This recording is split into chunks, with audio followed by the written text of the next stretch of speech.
भारत देश के उत्तर प्रदेश प्रांत के आगरा शहर के आगरा कैंट रेलवे स्टेशन पर मैं आपका अपने YouTube चैनल पर्यटन ब्लॉग विद अरविंद राजपूत में स्वागत करता हूं। दोस्तों हम जो है आज राजस्थान राज्य की राजधानी के लिए प्रस्थान कर रहे हैं। जैसा कि अभी आप हमें देख पा रहे होंगे हम जा रहे हैं ट्रेन से। तो आज हम क्यों जा रहे हैं ये आपको हम बताएंगे। दोस्तों फिलहाल हम राजस्थान राज्य की राजधानी जयपुर पहुंच चुके हैं। दोस्तों जयपुर उतरने के बाद हमने यहाँ पास में ही 1-1.5 किलोमीटर दूर रूम लिया और यहाँ पर हमने नहा धोकर आराम किया और फिर खाना ऑर्डर किया। खाना खाने के बाद जो है शाम का वक्त हो गया था, तो ये हमारा होटल है, होटल कार्तिकेय। तो यहाँ के बाद हमने रिक्शा किया और हम जो है यहाँ से तकरीबन 11 किलोमीटर दूर, जो कि एक ऐतिहासिक नगर है।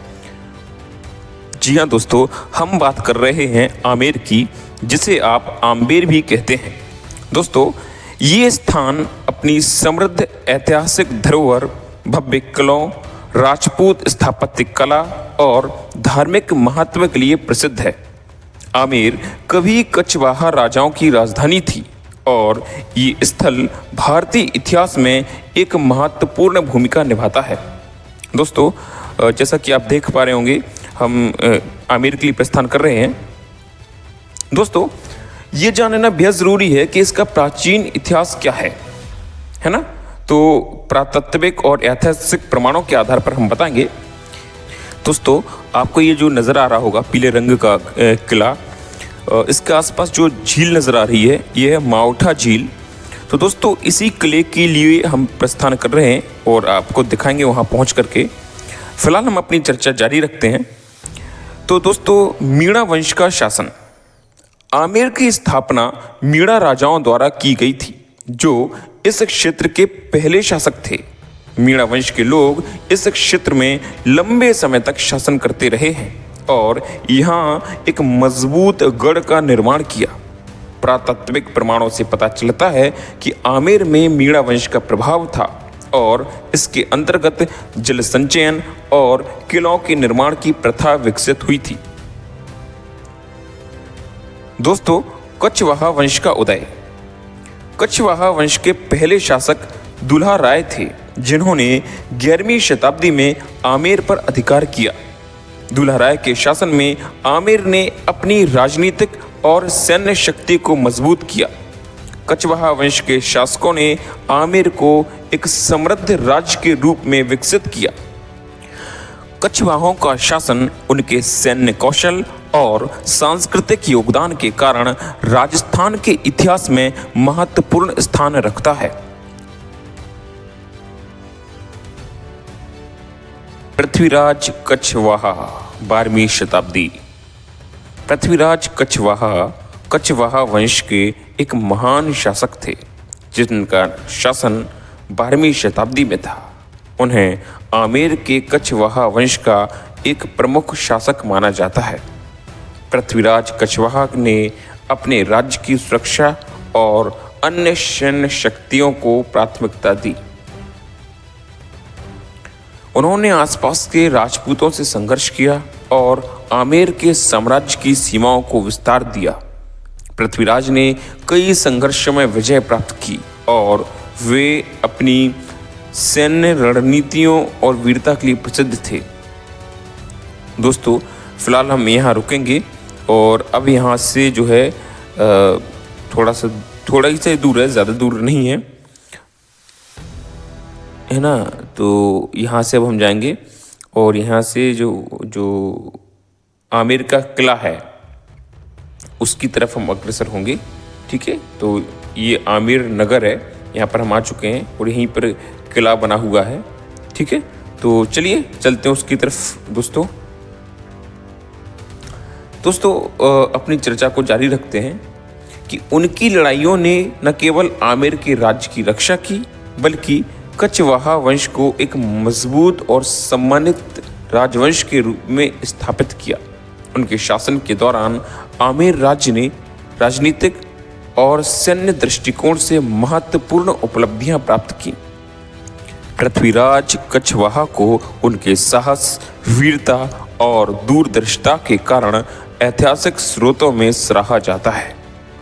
दोस्तों, इसी गली से होकर हम जो है किले की ओर जा रहे हैं।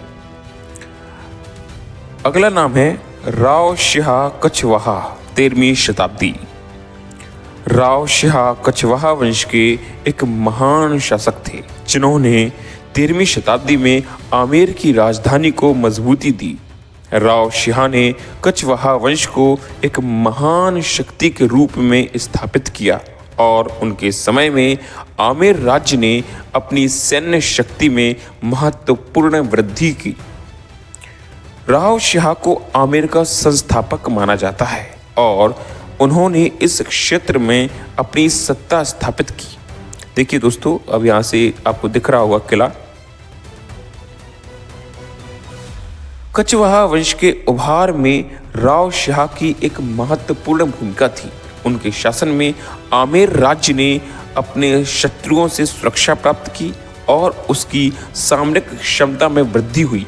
अब देखिए, ये जो खंडहर आपको नजर आ रहे होंगे दोस्तों, देखिए खंडहर से आपको, और ये गेट है, यहाँ से हम अंदर घुसेंगे। अभी तो मेन गेट नहीं है, ये गेट एक पड़ रहा है, इसके आगे चल देंगे हम सीढ़ियों से होते हुए, तो और भी कई सारे गेट आएंगे दोस्तों, है ना। राव शाह ने राज्य के प्रशासन को मजबूत किया और अपने समय के अन्य राजपूतों से संघर्ष करते हुए अपनी सीमाओं का विस्तार किया। अब देखिए दोस्तों, अब एक और गेट यहाँ पर आएगा और आप यहाँ का नज़ारा देखिए, कितना शानदार नज़ारा आपको नज़र आएगा दोस्तों।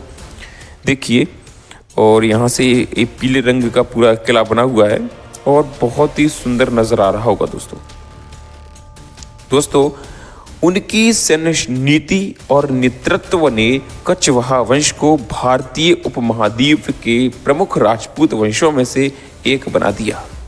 राव शाह के शासन में आमेर ने न केवल सैन्य दृष्टिकोण से बल्कि सांस्कृतिक और सामाजिक दृष्टिकोण से भी महत्वपूर्ण प्रगति की।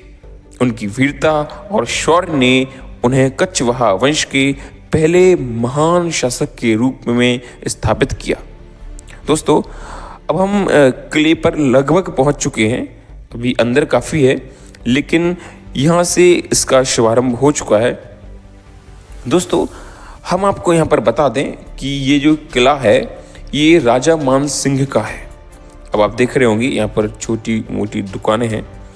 तो अब हम सीढ़ियों से जा रहे हैं और यहाँ से एक आपको पर्वत श्रृंखला नज़र आ रही होगी, ये देखिए। तो अब हम ये देखिए, हम आपको ये दिखा रहे हैं। तो दोस्तों, ये किला जो है मानसिंह का है। तो मानसिंह के बारे में थोड़ा सा हम इनका परिचय जान लेते हैं। दोस्तों, राजा मानसिंह जो हैं 1550 से 1614 आमेर आधुनिक जयपुर जो है कि कछवाहा राजपूत वंश के एक महान योद्धा और कुशल राजनेता थे। वे मुगल सम्राट अकबर के 9 रत्नों में से एक थे और उन्होंने मुगलों के लिए कई महत्वपूर्ण युद्ध लड़े। उनकी वीरता, प्रशासनिक दक्षता और कूटनीतिक कुशलता ने उन्हें भारतीय इतिहास में एक विशिष्ट स्थान दिलाया। दोस्तों, मानसिंह को 77 युद्धों का विजेता कहा जाता है। दोस्तों, अब हम यहाँ से चल रहे हैं, आपको कुछ म्यूजिक सुनवाते हैं। आप देखिए, सुनिए आप इनको। ये देखिए क्या धुन बजा रहे हैं ये। दोस्तों, इस कलाकार की कलाकारी को नमन है और ये कलाकार अपनी कला का प्रदर्शन कर रहे हैं। ईश्वर इनको सदैव स्वस्थ रखे। चलिए दोस्तों, हम अपनी चर्चा जारी रखते हैं। अब यहाँ से अब एक गेट एक और नज़र आ रहा होगा आपको और हम सीढ़ियों से चढ़ते जा रहे हैं, है ना। अंदर प्रवेश करेंगे और भी हम चढ़ेंगे और दिखाएंगे आपको इस किले का भव्य दृश्य। ये देखिए, प्रसाद रखा हुआ है। तो दोस्तों, मानसिंह का प्रारंभिक जीवन एवं पारिवारिक पृष्ठभूमि। दोस्तों, राजा मानसिंह का जन्म 21 दिसंबर 1550 को आमेर यानी राजस्थान में हुआ था। वे राजा भगवंत दास के दत्तक पुत्र और आमेर राज्य के उत्तराधिकारी थे। कछवाहा राजपूत वंश का ये गौरवशाली परिवार हिंदू परंपराओं का पालन करता था और अपनी सैन्य कुशलता के लिए प्रसिद्ध था। दोस्तों, मानसिंह का पालन पोषण एक योद्धा के रूप में हुआ, जहां उन्होंने तलवारबाजी, घुड़सवारी, रण कौशल और प्रशासनिक शास्त्रों की शिक्षा प्राप्त की। दोस्तों, अब आप हमारे साथ इस किले में आ चुके हैं और आप यहाँ का जो इसकी कलाकृति है और कैसे ये बनाया गया है, आप इसको निहारिए ज़रा। दोस्तों, अकबर के अधीन मानसिंह की सेवा है, इसकी भी हम चर्चा कर लेते हैं, जो कि आप लोगों ने जानते हैं कि ये नवरत्न थे अकबर के। तो इन्होंने अकबर के लिए क्या क्या किया है, क्या इनकी सेवा रही है, वो हम जान लेते हैं। दोस्तों, मानसिंह के दादा भारमल एक कुटिल शासक थे। उन्होंने अपने ही सगे संबंधियों को मरवाकर आमेर की सत्ता को हड़प लिया और इस डर से उन्होंने अकबर की शरण ली कि कहीं उनके शत्रु उनसे उनकी सत्ता को ही ना छीन लें, क्योंकि अकबर उस समय एक शक्तिशाली शासक था। इसलिए अकबर से संधि करके भारमल ने अपनी दासी हरखाबाई के साथ अकबर का विवाह करवाकर अपने पुत्रों को अकबर की सेवा में लगा दिया।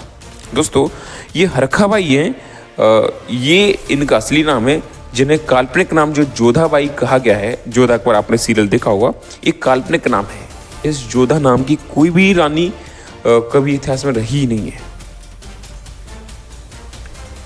तो पिता की आज्ञा को सर्वोपरि मानने वाले भारमल के पुत्र अकबर के दरबार में रहने लगे। भारमल के पुत्र भगवंत दास ने मानसिंह को दिल्ली बुलाया। भगवंत दास का बहुत उपकार था मानसिंह पर। एक अनाथ बच्चे को गोद लेकर उसे पाल पोष कर बड़ा जो किया था और मानसिंह को अपने राज्य का उत्तराधिकारी बनाया। इस एहसान को मानसिंह कभी भी नहीं चुका सकते थे, इसलिए मजबूरन अपने पिता की आज्ञा मानकर मानसिंह को अकबर के लिए काम करना पड़ा। मानसिंह की वीरता और कुशलता को देखते हुए अकबर को भी इस बात का डर हो गया कि अगर मानसिंह ने कभी बगावत की तो वो दिल्ली की सत्ता को छीन सकता है। वो इस काबिल है कि वो सबको हरा सकता है। दोस्तों, अब ये गेट है, यहाँ से प्रवेश कर रहे हैं, लेकिन दोस्तों हमें यहाँ से रोक दिया गया और फिलहाल हम देखिए यहाँ से आपको अद्भुत नज़ारा दिखा दें। दोस्तों, हमें टिकट लेने वापस जाना पड़ेगा नीचे, हमें ऐसा बताया गया है। तो हम टिकट लेने जाएंगे। हम सोच ही रहे थे कि कहीं टिकट का दिख नहीं रहा है, तब तक आप इस पर्वत श्रृंखला को निहारिए। ये देखिए सिंह पुल लिखा हुआ है, आप इसे पढ़ सकते हैं। दोस्तों, हम फिलहाल टिकट के लिए नीचे चलते हैं, ये पढ़ा होगा आपने। अब हम जो है एक बार नीचे जाते हैं और टिकट लेकर आते हैं। दोस्तों, अब हम टिकट घर पहुंच चुके हैं। यहाँ से देखिए ये टिकट घर है, यहाँ से हम टिकट लेते हैं। दोस्तों, हम आपको बता दें, भारतीय पर्यटकों के लिए ये टिकट 100 रुपये का है, जबकि विदेशी पर्यटकों के लिए 500 रुपये का है। तो हमने यहाँ से टिकट लिया और ये हमने टिकट लिया, देखिए आप। दोस्तों, आप यहाँ पर सुबह 8 से शाम 6 बजे तक आ सकते हैं और शाम 7 बजे से 9 बजे तक आप यहाँ के नज़ारे को देख सकते हैं। लिए दोस्तों, टिकट हमने ले लिया, अब हम पुनः उसी गेट पर पहुँचेंगे और कहानी को जारी रखते हैं। दोस्तों, ये सब सोचकर अकबर ने अपनी भतीजी मुबारक बेगम से मानसिंह का विवाह कर दिया। दोस्तों, आपने अक्सर लोगों से सुना होगा कि राजपूतों ने मुगलों से अपनी बहन बेटियों को ब्याहा, लेकिन कभी आपने ये नहीं सुना होगा कि मुगलों ने भी राजपूतों से अपनी बेटियों को ब्याह कर दिया है ना। तो हम आपको बता दें कि अकबर ने अपनी बेटी जो मुबारक बेगम है उससे मानसिंह की शादी करा दी। तो हम आपको बता रहे हैं दोस्तों, कभी हम इस पे विस्तार से वीडियो ज़रूर बनाएंगे, तो वो हमारी फर्स्ट क्लास नॉलेज नामक चैनल है, उस पर आप ज़रूर देखिएगा। दोस्तों, तो शादी के बाद अकबर मानसिंह का ससुर हो गया, जिससे ससुर के लिए मानसिंह को अकबर का पूरा साथ देना पड़ा, पर मानसिंह ने अपना धर्म कभी भी नहीं छोड़ा। दोस्तों, अकबर ने बहुत कोशिश किया कि मान सिंह को दीन-ए इलाही, जी हाँ दोस्तों, मैं आपको यहाँ स्पष्ट कर दूं, जो दीन-ए इलाही है ये अकबर द्वारा बनाया गया मत है। इसमें लाने की हर संभव कोशिश की अकबर ने, पर वो असफल रहा। ये देखिए दोस्तों, अब यहाँ से हम टिकट दिखाते हैं और अब यहाँ से प्रवेश कर रहे हैं। दोस्तों हम आपको यहाँ का पूरा नज़ारा दिखा ही रहे हैं, लेकिन हम साथ ही साथ इसके ऐतिहासिक महत्व की चर्चा भी कर रहे हैं, तो आप इसे ज़रूर सुनिएगा दोस्तों। हल्दी घाटी का युद्ध 1576। दोस्तों हल्दी घाटी का युद्ध 18 जून 1576 को लड़ा गया था। इस युद्ध में मान सिंह मुगल सेना का नेतृत्व कर रहे थे, जबकि महाराणा प्रताप मेवाड़ की स्वतंत्रता की रक्षा कर रहे थे। युद्ध में भारी रक्तपात हुआ और इसे ऐतिहासिक रूप से विवादास्पद माना जाता है। यद्यपि मुगल सेना को सामरिक बढ़त मिली, लेकिन महाराणा प्रताप अंततः अपनी भूमि को बचाने में सफल रहे। इस युद्ध ने मान सिंह को एक कुशल योद्धा के रूप में प्रतिष्ठित किया। दोस्तों अफगान विद्रोह का दमन, ये देखिए दीवाने अकबर आपको नजर आ रहा होगा, आप इसे पढ़िए, ये इंग्लिश में भी है। दोस्तों मान सिंह को मुगलों के लिए अफगान विद्रोहों को शांत करने का कार्य सौंपा गया। उन्होंने बिहार, बंगाल और उड़ीसा में विद्रोहियों को हराकर मुगल प्रशासन को स्थिरता प्रदान की। उनकी सफलताओं के कारण उन्हें बंगाल का सूबेदार नियुक्त किया गया। अब यहाँ पर देखिए आप इस किले की भव्यता को देखिए। आगे हम बढ़ते हैं। कश्मीर विजय 1586। दोस्तों कश्मीर के विद्रोही गवर्नर यूसुफ शाह चक ने मुगलों के विरुद्ध संघर्ष किया था। अकबर ने मानसिंह को इस विद्रोह को कुचलने का आदेश दिया। मानसिंह की कुशल रणनीति के कारण मुगलों ने 1586 में कश्मीर को अपने अधीन कर लिया।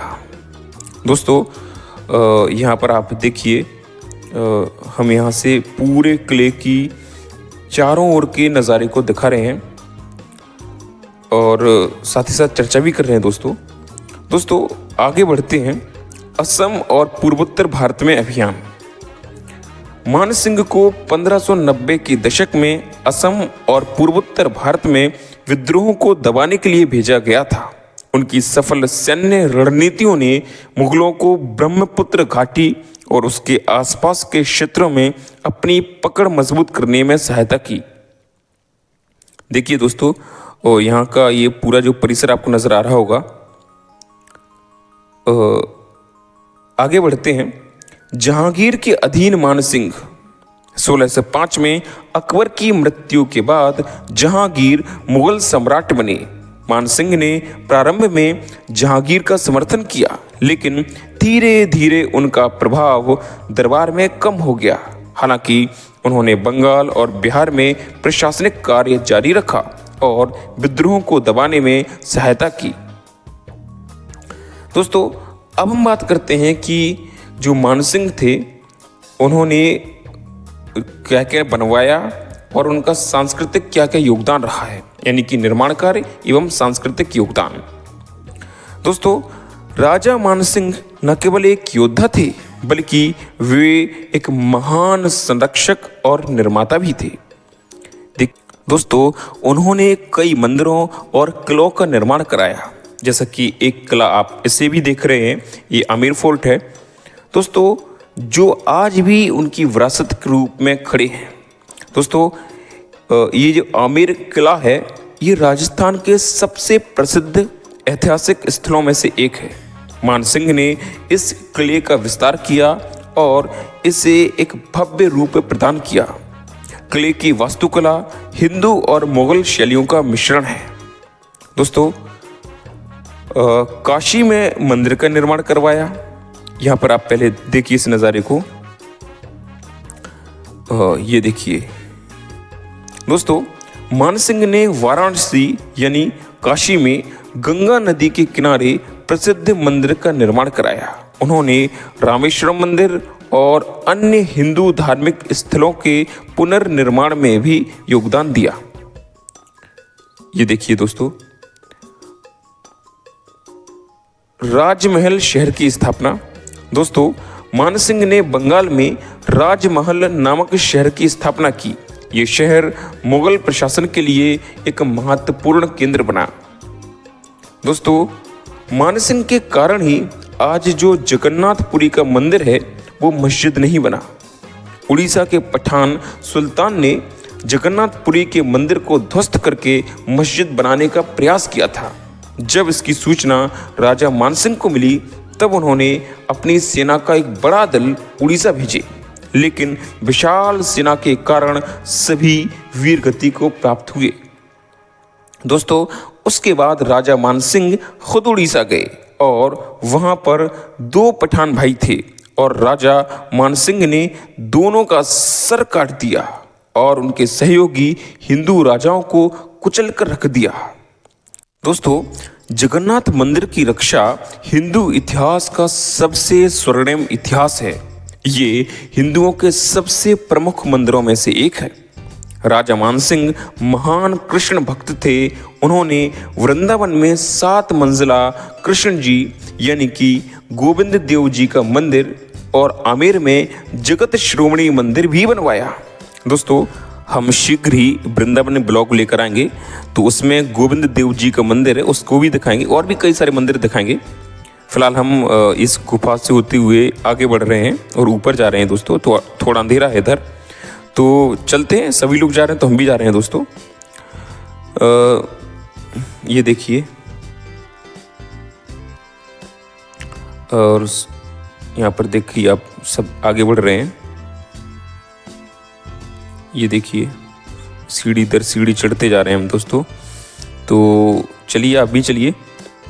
ठीक है दोस्तों, बनारस के घाट, पटना के घाट और हरिद्वार के घाट का निर्माण आमेर नरेश मानसिंह ने ही करवाया था।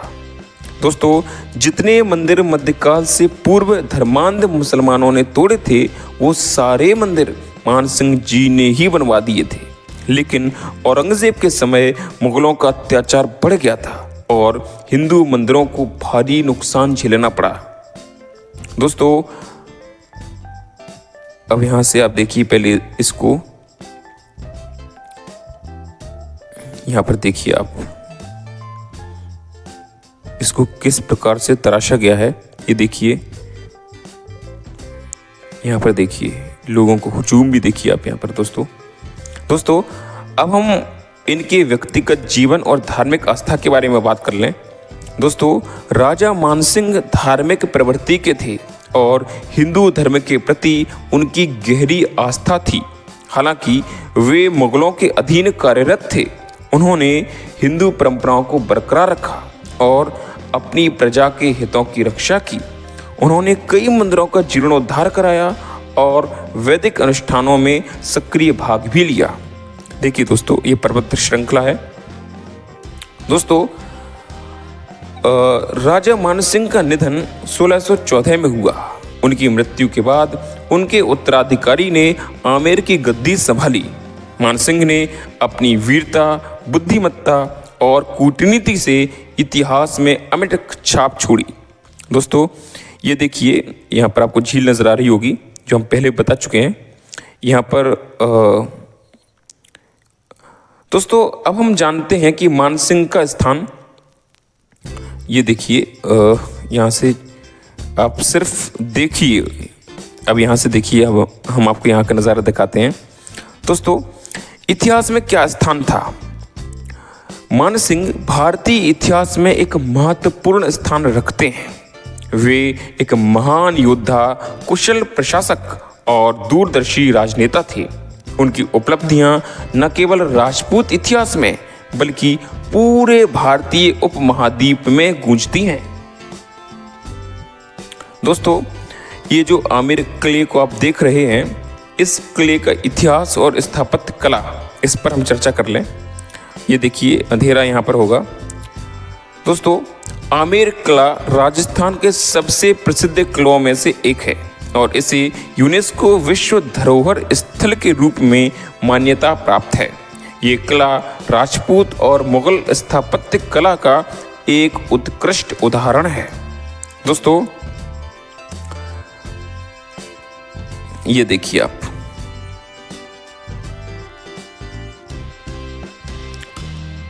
यहाँ से आप इसकी भव्यता को देखिए दोस्तों। यहाँ पर आप देखिए अभी काफ़ी बड़ा है दोस्तों, तो हम आपको सभी जगह का नज़ारा दिखा रहे हैं और कितना सुंदर लग रहा है ये देखिए आप। यहाँ से देखिए दोस्तों, कहते हैं ना आप ऐसी जगहों को ज़रूर आइएगा दोस्तों। तो अगर आपको किसी भी तरह की जानकारी का अभाव हो तो हम आपके लिए ब्लॉग वीडियो बना ही रहे हैं, इसमें आपको पूरी ऐतिहासिक जानकारी दे रहे हैं दोस्तों। तो आप इस वीडियो को अंत तक ज़रूर देखें और कभी भविष्य में आपको आने का मन हो तो एक बार हमारे ब्लॉग को ज़रूर देखें दोस्तों। देखिए दोस्तों, यहाँ पर भी अंधेरा है, लेकिन फ़िलहाल हम आपके लिए सब कुछ कर रहे हैं, अंधेरे में भी जा रहे हैं। तो देखिए अब हम यहाँ से ऊपर आ गए हैं।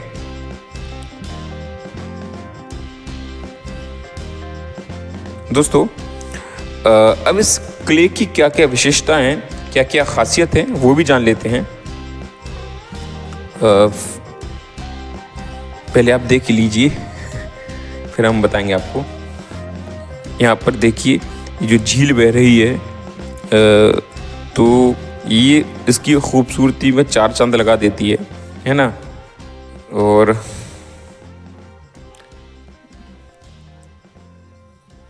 फिलहाल हम आगे बढ़ते हैं और आपको यहाँ का और भी नज़ारा दिखाते हैं। ये देखिए,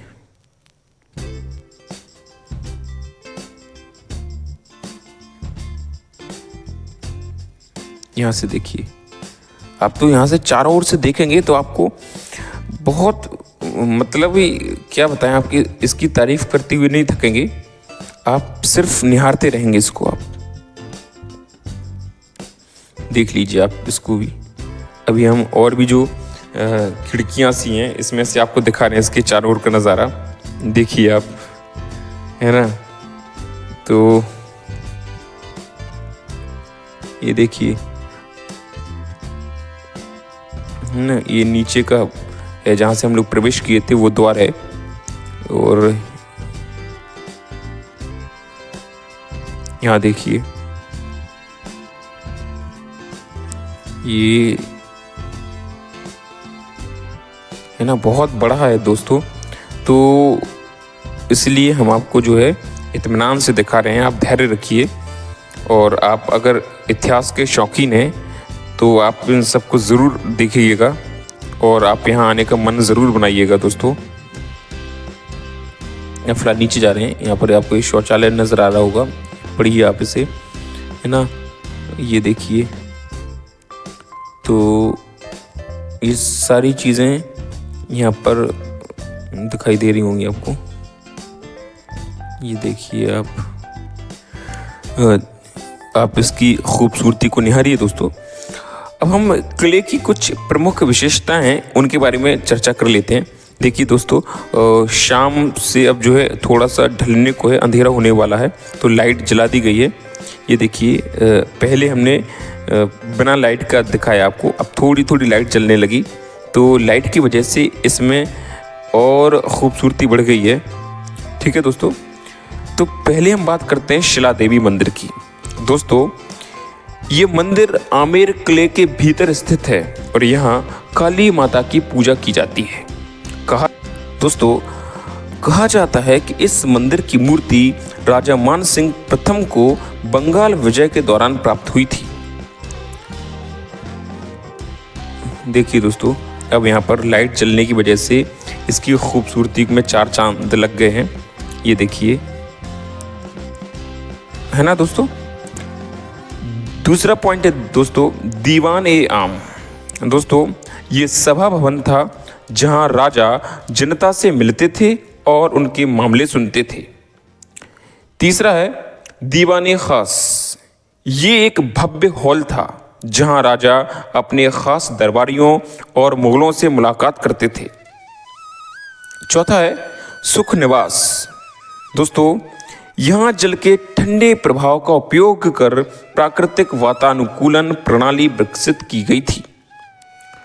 दोस्तों अभी देखिए अब हम और भी जगहों से गुजर रहे हैं। यहाँ तो फिलहाल ताला लगा था। यहाँ से आप इसकी प्राकृतिक सौंदर्यता को भी निहार सकते हैं। ये देखिए कबूतर है शायद, है ना।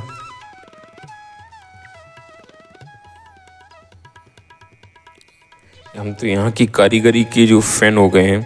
कितनी मतलब कलाकारी है इनकी, ये मानना पड़ेगा। ये देखिए दीवा से ख़ास में सुख मंदिर, जो हमने अभी बात की है सुख मंदिर की, जो सुख निवास था कि यहाँ जल के ठंडे प्रभाव का उपयोग कर प्राकृतिक वातानुकूलन प्रणाली विकसित की गई थी। ये उसी चीज़ का जिक्र लिखा है यहाँ पर।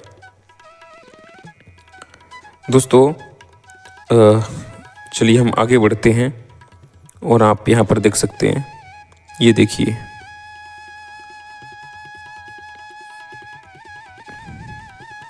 देखिए फिलहाल हम आपको बताएं उससे अच्छा आप खुद देखें।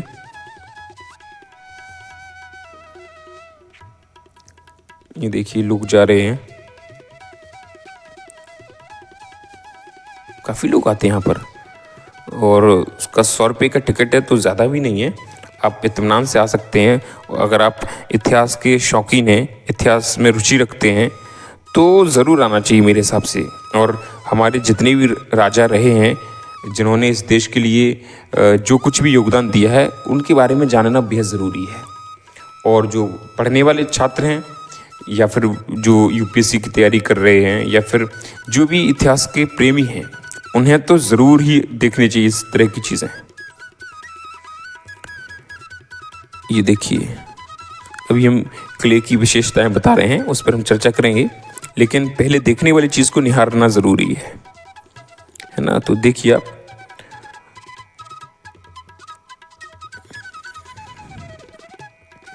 चलिए क्ले की विशेषताओं पर फिर से चर्चा कर लें। अंधेरा हो गया। ये देखिए क्या नज़ारा नज़र आ रहा है ना। कहीं लाइट है कहीं नहीं। ये मानसिंह महल देखिए, यहाँ से एग्जिट लिखा है, यहाँ से आप बाहर निकलेंगे, है ना। और अब हम बात कर रहे हैं दोस्तों किले की विशेषताओं में जय मंदिर और शीश महल। दोस्तों ये भव्य कक्ष शीशों और जटिल नक्काशी से सुसज्जित है। छठवां बिंदु है मूसी रानी का महल। दोस्तों ये महल राजा भारमल की रानी मूसी के लिए बनाया गया था। दोस्तों तो ये थी किले की विशेषताएं जिस पर हमने चर्चा की और हमने इसके प्राचीन इतिहास, मध्यकालीन इतिहास, राजा मानसिंह के विषय में परिचय, उन्होंने इस किले को कब निर्माण करवाया और किन किन वंश में किस किस राजा ने इस आमेर नगर के लिए क्या क्या किया, हमने सब कुछ इतिहास के पन्नों को पलटा और विस्तार से जानकारी आपको इस ब्लॉग के माध्यम से दी है दोस्तों। और अब हम आपको इनकी जो दिखाने वाले हैं, जो भी मतलब लाइट जलने के बाद क्या नज़ारा रहने वाला है इस किले का, पहले आप वो देखिए, क्योंकि अभी हमने जो भी दिखाया है वो लाइट नहीं जल रही थी, उससे पहले दिखाया है। अब लाइट की वजह से इसकी शोभा और भी बढ़ने वाली है, तो उसको भी निहारना ज़रूरी है दोस्तों, है ना, कि एक ही जगह कितना परिवर्तन आ जाता है बिना लाइट से पहले, है ना, और अब लाइट के बाद। अब देखिए इसकी जो भव्यता है वो और बढ़ गई है। यहाँ पर देखिए पीले रंग का वैसे भी है, तो इसकी लाइट के बाद कितनी खूबसूरती बढ़ गई है, ये देखिए दोस्तों। और यहाँ से ऊपर से ही हम आपको नज़ारा दिखा रहे हैं। फिलहाल हम जब नीचे आएंगे तो नीचे से भी देखिएगा आप इसे।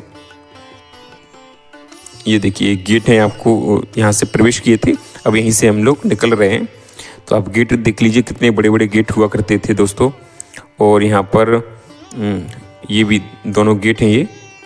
अब हम काफ़ी बड़े हैं। अब हम देखिए नीचे आ रहे हैं दोस्तों, तो हम ऊपर से नीचे आ चुके हैं।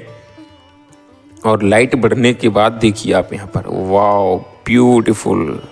तो दोस्तों आज हमने आमेर फोर्ट को देख लिया है। इसके बाद अगले दो रहेंगे जयगढ़ और नाहरगढ़, उसको भी हम दिखाएंगे। तो उन किलों को देखने के लिए आप हमारा वीडियो को ज़रूर देखना, उसका इंतज़ार कीजिए दोस्तों। और हम आपको छोड़े जा रहे हैं, आप इसकी खूबसूरती को देखते रहिए दोस्तों। ये देखिए तोप आपको नज़र आ रही होगी और यहाँ से हम प्रस्थान कर रहे हैं दोस्तों। आशा करता हूँ आपको ब्लॉग पसंद आया होगा। ब्लॉग पसंद आया तो आप इसे लाइक कीजिए और शेयर ज़्यादा से ज़्यादा लोगों तक कीजिए, ताकि जो लोग भी यहाँ पर आना चाहें वो इसकी खूबसूरती को देख सकें, हमने जो इतिहास बताया है उसको सुन सकें, पढ़ सकें और इस किले की भव्यता को, इसकी सुंदरता को देखने के लिए ज़रूर यहाँ पर आएँ, है ना दोस्तों। तो मिलते हैं आपसे अगले ब्लॉग में, तब तक के लिए बहुत बहुत बहुत धन्यवाद।